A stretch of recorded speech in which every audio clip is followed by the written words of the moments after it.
តសៀមរាបជាខេត្តគោលដៅទេសចរវប្បធម៌ប្រវត្តិសាស្ត្រនិងធម្មជាតិដ៏លេចធ្លោក្នុងប្រទេសក៏ដូចជានៅលើសកលលោកហើយថ្ងៃនេះពួកយើងបានទៅលេងនៅសហគមន៍កំពង់ភ្លុកដែលកាលពីឆ្នាំទៅពួកយើងក៏បានទៅលេងនៅសហគមន៍ផ្ទះបណ្ដែតទឹកចុងគ្នាផងដែរតើនៅកំពង់ភ្លុកមានភាពខុសគ្នាអ្វីខ្លះពីចុងគ្នាសូមតាមដានវីដេអូនេះឲ្យដល់ចប់ប្រសិនបើពុកម៉ែបងប្អូនមានបំណងទៅលេងនៅទីនេះកំពង់ភ្លុកជាសហគមន៍ទេសចរធម្មជាតិស្ថិតនៅតាមមាត់បឹងទន្លេសាបក្នុងឃុំកំពង់ភ្លុកដែលមាន3ភូមិរួមមានភូមិថ្នោតកំបុតភូមិគោកដុលនិងភូមិដីក្រហមស្រុកប្រាសាទបាគងខេត្តសៀមរាបពេលមិនទាន់បង្កើតជាសហគមន៍ប្រជាពលរដ្ឋត្រូវពឹងផ្អែកទាំងស្រុងលើរបរនេសាទក្រោយបង្កើតជាសហគមន៍នៅឆ្នាំ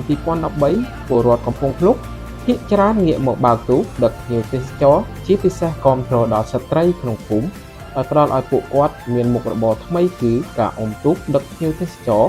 ទស្សនាសត្វ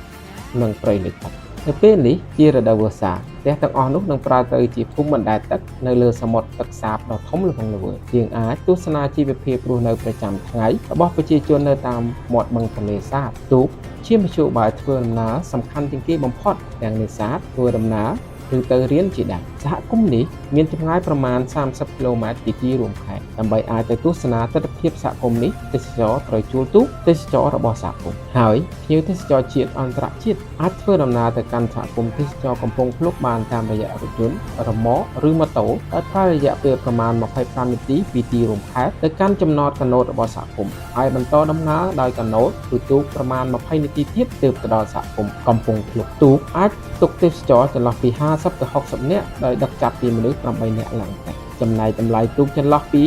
22ដល់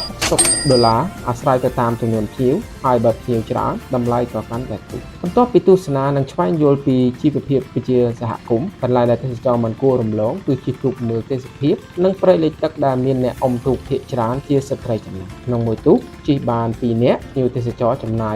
$6ដើម្បីបានជិះមួយជុំមានរយៈពេល30នាទីទៅ45នាទីក្រុមស្ត្រីអុំទូកនេះមិនត្រឹមតែជាអ្នកអុំទូកដ៏ជំនាញប៉ុណ្ណោះទេប៉ុន្តែថែមទាំងជាមគ្គុទ្ទេសក៍ទេសចរដែលអាចពន្យល់រៀបរាប់ពីស្ថានភាពធម្មជាតិប្រពៃណីទំនៀមទម្លាប់និងសក្តានុពលដែលមាននៅក្នុងសហគមន៍ប្រកបដោយស្នាមញញឹមចេញពីជិះទូកមើលព្រៃលិចទឹកអ្វីដែលកាន់តែពិសេសគឺភ្ញៀវទេសចរអាចទស្សនាផ្ទៃបឹងទន្លេសាបដ៏ធំល្វឹងល្វើយជាមួយនឹងភោជនីយដ្ឋានបណ្ដែតទឹករួមជាមួយនឹងទិដ្ឋភាពថ្ងៃរលិចពណ៌មាសដ៏ស្រស់ស្អាតនៅលើផ្ទៃទឹកទៀតផងនៅពេលពុកម៉ែបងប្អូនទៅលេងខេត្តសៀមរាបសូមកុំភ្លេចឈានចូលទៅលេងនៅសហគមន៍កំពង់ភ្លុកផងណាពីព្រោះដើម្បីជួយគាំទ្រដល់ប្រជាសហគមន៍ជាពិសេសស្ត្រីចំណាស់ដែលជាអ្នកអុំទូកដ៏ស្ទាត់ជំនាញនៅទីនោះសូមពុកម៉ែបងប្អូនចែករំលែកវីដេអូនេះដល់មនុស្សជាទីស្រឡាញ់ក៏ដូចជាដើម្បីគាំទ្រទេសចរក្នុងស្រុកផងសូមអរគុណសូមជម្រាបលា